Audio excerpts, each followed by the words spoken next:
Looks like this kid thing is really working out for you.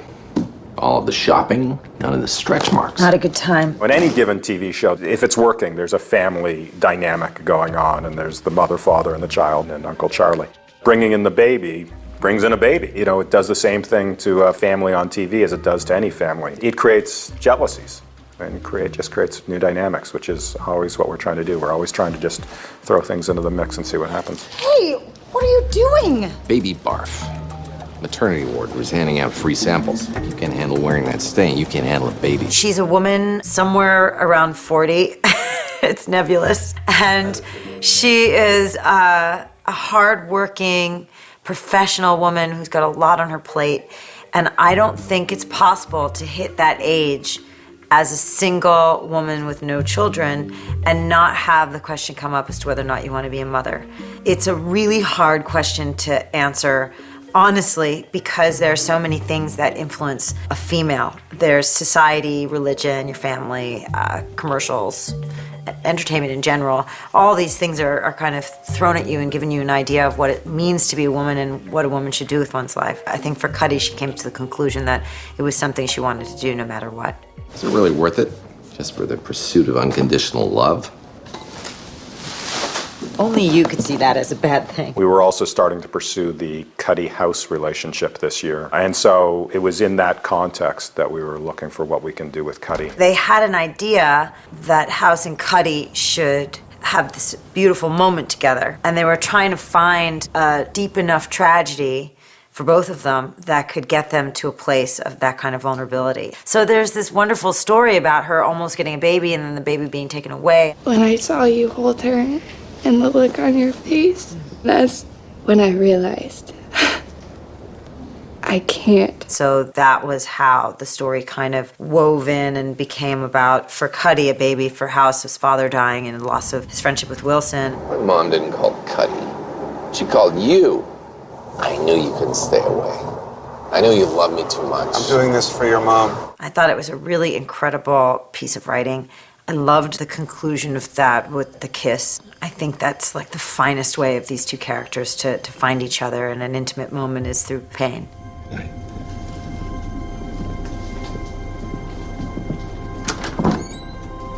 Good night. I don't feel this is a new direction. I think this is the direction we've been in all along.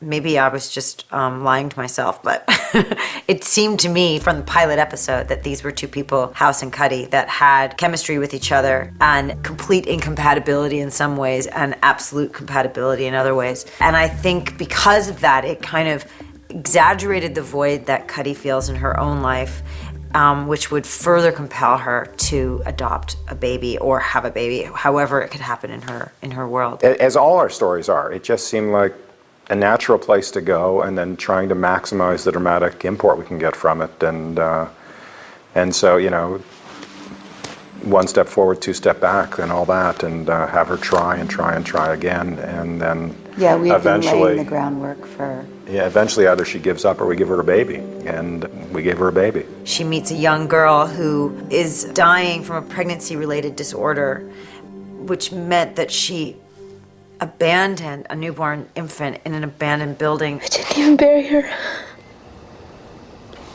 Just put my coat over her. I mean, all those things are just so horrifying to think about. It's horrifying alone, and then in the context of Cuddy's experience at that moment is even more so. And then for it to end in this beautiful baby becoming a part of her life, I think it's great. What's gonna happen to her? I become a foster parent, and then I adopt. Merry Christmas, Cuddy. Then we also had to think about how that impacts her relationship with House. So we didn't know exactly how her story with House and her relationship with House, and how does that change if she has a baby or doesn't have a baby, or does it change? Which is really what we're looking for in all our stories, is just a chance to have House reflect on people's choices. You decided to keep her. Thank you for telling me. You can go now. Initially, there's a lot of jealousy between House and the baby. I mean, the baby's not jealous of House. The baby doesn't really care. But House is definitely having a problem with the whole situation. He's being bratty. He's trying to get my attention in all kinds of ways. He's trying to convince me I'm a lousy mother. He's doing everything and anything that would be considered unsupportive of the situation that I was in. I figured that the new mother brings the baby to work because she wants to listen to all the cooing. If you're gonna wait, you can wait outside. Unless the new mother brings the baby to work because she wants to dump the baby. Because she hates the baby and thinks she made a big mistake. Well, we had fun with that over several stories. House competing with the baby, and how, because he had been the baby in her life, and now there's a real baby in her life, and she has to change her priorities and react differently.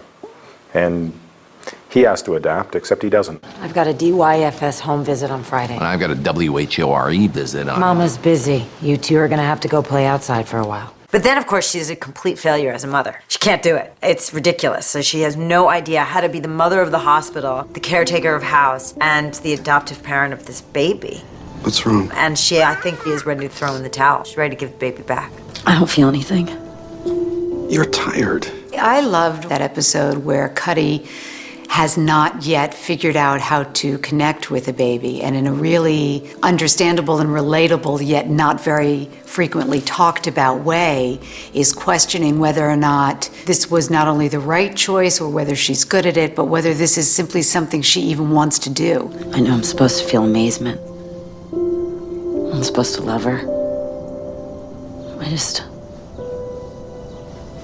I don't feel anything at all. Surprise, maybe you shouldn't be a mother. Maybe you're a really lousy mom. And that I thought was fantastic. That was a great arc and really interesting. And I don't think that unusual. I don't think there's really any way to prepare for parenthood. I've read every bonding and attachment book there is. I feel like I'm in prison at home. I feel like I'm free here. The parents make sacrifices.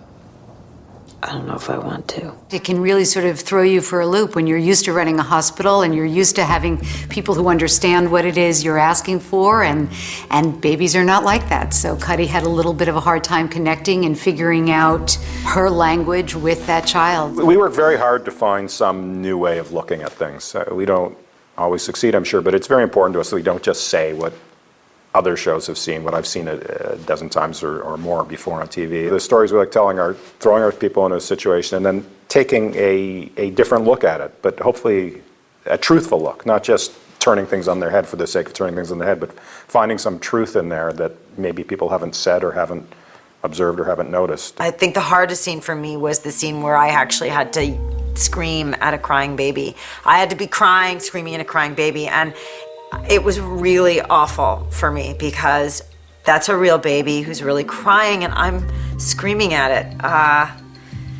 It was really difficult. It was really difficult. I don't know what you want. I will give you anything that you want. I don't know what it is. Tell me, please. Just help me, please. This is not a show where people are busy worrying about being good examples.